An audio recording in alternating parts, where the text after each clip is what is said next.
we were having a party, and I was invited to come to hear Sophia do a course. And so I went.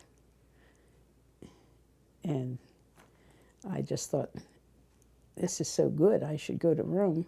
Actually, the actual question was, I said to Sophia, how much does this cost to do your course in Italy? And when she told me the answer, I says, it's so inexpensive, I can't afford not to go.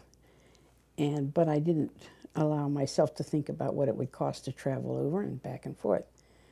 But the truth of the matter is that when she did this course in America, and she did the Good Shepherd with the Eucharistic presence, it blew me apart. And I wanted to do it for myself.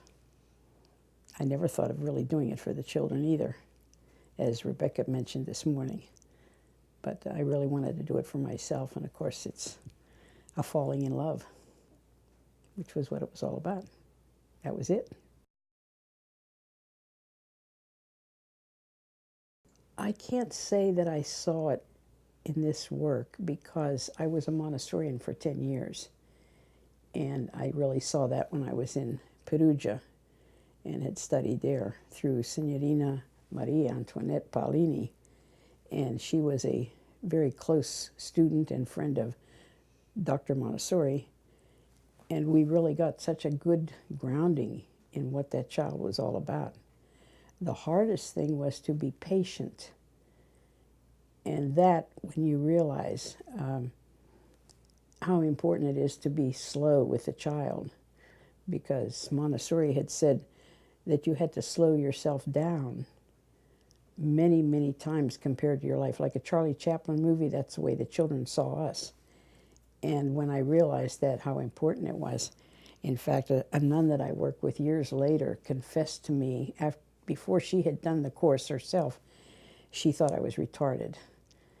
And she confessed that after working with me for about 8 years. So I said, no, it's the patience that you have to have with a child. You have to go so slowly. And that's critical, and people don't realize that. Even today, our world, when Montessori died, it was before the jet airplane. And when you think how slow life was then, and you still, how much more we have to go slower.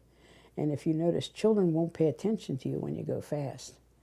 But if you slow down to their pace, which can drive you crazy, because when you go home, your nerves are falling apart trying to hold them down. But you do it because you know it's essential for the child, and it makes a difference in their life.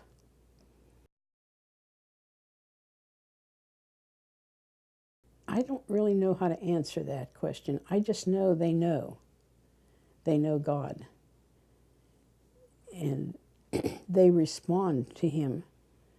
It doesn't matter what social life they've come from. They do respond to God.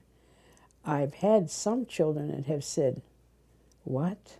Who's that? They never knew of Him. But once they've seen the Good Shepherd, the sheepfold, they're taken. They are smitten with love, so to speak. My comment to my very close friend when I came back was that the church has a treasure and they don't even know it. And why is it a gift? Because it is done the way it was originally done. And everything we have in the church is what can I say? It's I'm stuck for words here. It's all the materials that we need to give the church. The colors are there, the smells are there, the bells are there, everything's there. We just have to know how to present it, and that's what Sophia and Gianna found, how to do it. Gianna, of course, had the method, and Sophia had the spirituality, and that's the difference. The two of them, I don't think this work would have succeeded without the other, because Montessori already had the models to show the children, the concrete models. John Holt once said it. He said, you need a mental model, and that's what Montessori gave the children. Sophia had the spirituality to present it. And I think Montessori had the spirituality, but she didn't have the Old Testament that Sophia had to bring it forth. Because everything's a plan of God. God has a plan. It's just that sometimes we don't bother to listen.